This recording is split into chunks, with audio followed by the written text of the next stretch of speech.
कालबैशाखी सह लघुचाप न्यूजर परवर्ती प्रश्न आरब सागर सृष्टि हेब लघुचाप पूर्व केन्द्रीय आरब सागर पार्श्व उत्तर कर्णाटक एवं गोवा उपकूल अंचल वायुमंडल मध्य भाग जाए सक्रिय रही जो घूर्णिबल यार प्रभाव में गोटे लघुचाप क्षेत्र सृष्टि होवार यथेष्ट संभावना कथा कहुई। परवर्ती समय लघुचाप क्षेत्र उत्तर दिग को गति कर आहुरी घनीभूत होब एवं अवपात परिणत होवार संभावना रही। एणे मे 27 तारिख बेलू पूर्व केन्द्रीय बंगोपसागर तथा तार पार्श्ववर्ती अंचल में गोटे घूर्णिबल क्षेत्र सृष्टि हो पारे एभली आकलन भी करा लघुचाप को परिवर्तित होवार भी संभावना रही। एणे राज्य में कालबैशाखी जारी रही विभिन्न स्थान में घड़घड़ी वर्षा होउछि। आउ 3 दिन एभली कालबैशाखी वर्षार संभावना थिबा आंचलिक पाणीपाग विज्ञान केन्द्र पूर्वानुमान कर आज बिजुली घड़घड़ी 13टी जिला को येलो वार्निंग दि जाए ताती और आर्द्रता 11टी जिला को येलो वार्निंग जारी करा दिन फोरकास्ट हल्का मध्यम धरण वर्षा रही संभावना रही। सहित आगामी 5 दिन आईएमडी वार्निंग इश्यू कर वर्षा सहित बिजुली घड़घड़ी झटका पवन 40 ରୁ 50 किलोमीटर पर आवर रही संभावना रही। किंतु जदि देखा गत 24 घंटे हल्का मध्यम धरण वर्षा सहित बिजुली घड़घड़ी आ झटका पवन 30 ରୁ 40 किलोमीटर पर आवर रही संभावना रही। काली ठू नहीं डे 5 पर्यंत किछि स्थान रे वर्षा रहिबो वर्षार परिमाण टिके बढ़िबार संभावना रही। आउ किछि स्थान रे पूरा जिल्ला रे वर्षा रहिबो आउ घड़घड़ी बिजुली आउ झटका पवन 50 ରୁ 40 ରୁ 50 किलोमीटर पर आवर रही संभावना रही। जमती जिला गुड़ी वार्निंग दि जाइए मयूरभंज केउंझर सुंदरगढ़ झारसुगुड़ा बरगढ़ गंजाम रायगड़ा कोरापुट मालकानगिरी और नवरंगपुर जिले में आ 23 तारीख की भी पूरा राज्य रे साउथ दक्षिण ओडिशा रे किछि स्थान रे वर्षा रहिबा सहित उत्तर ओडिशा रे गोटे कि 2टा स्थान में हल्का मध्यम धरण वर्षा रहिबो ता सहित वार्निंग दिया जाइछि वर्षा बिजुली घड़घड़ी और झटका पवन रो वार्निंग दिया जाइछि। अधिक आलोचना करवा वरिष्ठ पाणीपाग विज्ञानी प्रोफेसर संदीप पट्टनायक जोड़ी। प्रोफेसर पट्टनायक स्वागत करवा आलोचना को। आमे जहाँ बर्तमान देखुचे लघुचाप क्षेत्र सृष्टि हेबा हो सेपटे अरब सागर एपटे बंगोपसागर कथा मध्य आकलन करा जाउछि ता सहित कालबैशाखी मोटामोटी कहबा को गले पूरा पाणीपाग मौसुमी को स्वागत करबा माने खूब सक्रिय रही। नमस्कार। हाँ अपन ठीक से समीक्षा कले आम बर्तमान मौसुमी आज जो आपण पागर टिके सामान्य परिवर्तन देखिछन्ती से आउरी त्वरान्वित धीरे धीरे हम आम मौसुमी जो परिवेश आड़ को अग्रसर कर मत लगुच नेक्स्ट 10 दिन आमर यही टाइप पाग रही पारे आ धीरे धीरे वर्षार मात्रा विस्तृति मत लगुच बढ़िबो। आउ वर्तमान जो अपन जदि जो साइक्लोनिक सर्कुलेशन आमर अरब सागर रे वर्तमान हब काली से बंगोपसागर सर्कुलेशन सहित जो घूर्णिबल सहित तथापि से इंटरैक्ट करूची तेणु प्रथम वर्तमान जो नेक्स्ट 24 ରୁ 36 घंटा आसुची से अलग है सेपरेशन प्रोसेस हम अरब सागर सिस्टम विच्छिन्न हम से गोटे स्वतंत्रता यात्रा आरंभ कर दक्षिण उत्तर पश्चिम दिगरे आ बंगोपसागर सिस्टम सेमती उत्तर पूर्व दिगरे गति पुणी निज निजर जो एरिया रे जमती सेपटे गुजरात रहिला महाराष्ट्र रहिला एपटे हमर ओडिशा रहिला छत्तीसगढ़ रहिला वर्षार मात्रा विस्तृति बढ़िबो पुणी फॉलोअप सिस्टम आसीबो तेणु बहुत कंड्यूसिव कंडीशन टिके हमर जो वर्षार जो मात्राटा वर्तमान धीरे धीरे मतलब दक्षिण आड़ू बढ़िबो उपकूलवर्ती अंचल भी रहिबो तेणु भल सूचना रहुची। वर्तमान मनसून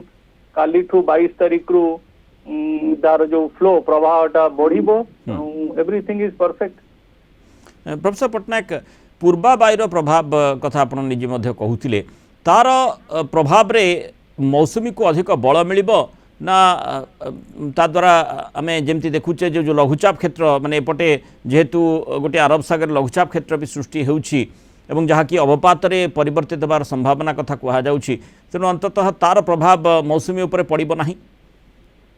हाँ हाँ वर्तमान जदि आपण जदि घूर्णिबल क्षेत्र आ तार संगठन प्रक्रिया पर टिके विश्लेषण करिवे अरब सागर जो काली ठू जे बंगोपसागर सिस्टम टू अलग हो जिवो 22 तारीख रु आमर मनसून वायुर प्रभावटा बहुत सक्रिय रही ताकू संगठन प्रक्रिया रे बहुत साहाय्य करिवो सेति अवपात क्षेत्र गभीर अवपात मध्य होई पारे आ पारिपार्श्विक जो अवस्था अरब सागर अच्छी जमी तापमात्रा वायुर चलन आमर जो आम कह मॉइस्चर आर्द्रता प्रबल मात्रा जोगेब तेणु से संगठन प्रक्रिया स्वतंत्र रूपे चलो तार समय सीमा नहीं चलतु 23 रु 28 जिते आप बंगोपसागर को आसी जाऊँगी 22 तारीख रु आम दक्षिण पश्चिम वायुर प्रभावटा बंगोपसागर पर्यंत आसब किंतु वर्तमान जो आमर साइक्लोनिक सर्कुलेशन अच्छी से उत्तर पूर्व दिगरे जीव दुर्बल हो किंतु सही समय जो आमर 24 तारीख रोचे से गोटे पूर्व वायुर बसटा हम उत्तर अक्षांश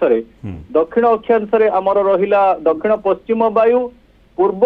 जदि उत्तर अक्षांश रहिला पूर्व वायु ये जो दीटा वायु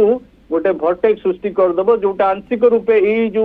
घूर्णिबलय अच्छी से अपर वायुमंडल रहिबो तेणु सी गोटे भर्टेक्स सृष्टि करदेव तेणु गोटे भल ओडिशा पाई की जो वर्षार मात्रा मत लगुच 25 रु जो 30 तारीख रोचे भल वर्षार संभावना रोचे आ पूर्वा वायुर बहुत गोटे कंट्रीब्यूशन रहिबो एई जो भर्टेक्स को त्वरान्वित करिकी गोटे घूर्णिबलय कि लघुचाप क्षेत्र कि ताठू टिके अधिका स्टेज को नहीं पारिबो जाफल कि जो मनसून रो जो एक्टिव कंडीशन ओडिशा रे परिलक्षित हो पारिबो वर्तमान मुख्यतः सेटा महाराष्ट्र कर्नाटक केरल आज किछटा आंध्र प्रदेश तेलंगाना रो किछटा प्रभाव पड़ुछि कारण दक्षिण पश्चिम वायुटा सही प्रभाव सही अंचल प्रभाव दौची गुजरात भी जो अरब सागर जो सिस्टम द्वारा प्रभावित हबो किंतु जो पूर्व राज्य माने जेमति ओडिशा छत्तीसगढ़ पश्चिम बंग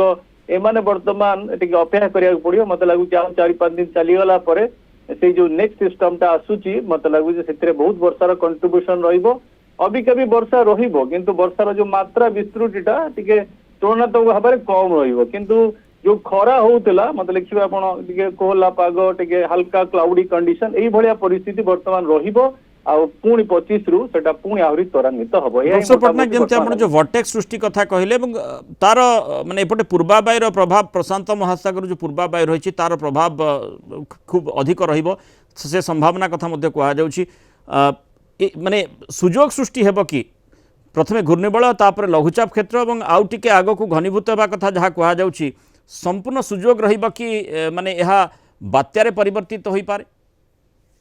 जो जिनसटा काली भी आम डिस्कशन आलोचना करूथलु जे जो मॉडल माने बात्या देखौचंती तार मुख्य कारण रहउची मॉडल माने कंफ्यूज अछंती कारण वर्तमान मानसून वायुर प्रभावटा बहुत सक्रिय अछि ता भितर लघुचाप क्षेत्र डायनामिक्स आसी जाउची मानसून माने ता भितर पार्थक्य करि पाउनांती जे कोउटा को वेटेज देबे मानसून को बेसी वेटेज देबे कि लघुचाप क्षेत्र को बेसी वेटेज देबे हमर प्रकृति कोन कि जो मॉडल मानकर गोटे छोट भर्टेक्स हेले तांकर टेंडेंसी होची से एम्प्लीफाई कर देबे किंतु एम्प्लीफाई करले आपण वर्तमान देखुछन बात्या किंतु प्रैक्टिकली जतबेले आमे जतबेले कथा हबा 26-27 को मते मोटा मोटी लागुची अरब सागर सिस्टम टा जेहेतु टिके ता धरे बहुत मात्रा रे मॉइस्चर जाउची बहुत कंडीसिव कंडीशन अछि मे भी गोटे स्टेप चली जाई पारे बात्या किंतु मोटा मोटी सी गोटे मानसून सिस्टम ही लागुची बंगोपसागर मते सेमती बेसी चांसेस लागुनी कारण बंगोपसागर टा संपूर्ण मानसून ड्रिवेन सिस्टम रे गोटे टिपिकल कैरेक्टरिस्टिक थाए वायुर जो चलनटा ताके हम कहू विंड शियर सी एते मात्रा रे एम्प्लीफाई करिया को दबनी मॉडल माने वर्तमान कंफ्यूज होउचंती मते लागुची जेते जेते समय अतिबाहित होबो आपण देखियो धीरे धीरे एजेंसी माने एस्केलेट करियो वर्तमान डिप्रेशन तापर डीप डिप्रेशन हमें हठात किना 5 दिन पूर्व कहि दी परिवन जे बात्या हबो कारण सिग्नल मिक्स सिग्नल आसुची आपनकर सेटिक एक्सपर्टीज दरकार आपण दीटा को सेपरेट करी कहिबे जे अरब सागर बेसी चांस अछि मे भी 70-80% चांस अछि बंगोपसागर बहुत चांस मते लागुची कम अछि आमे देखियो आगामी दिन रे किंतु वर्तमान मॉडल माने कंफ्यूज होउचंती बारंबार बात्या सृष्टि करूचंती मो अनुभव रे मते लागुची बंगोपसागर बात्यार संभावना बहुत कम अरब सागर भी कम किंतु सामान्य बंगोपसागर टू अधिका बहुत बहुत धन्यवाद प्रोफेसर संदीप पटनायक आलोचना रही मतामत रखि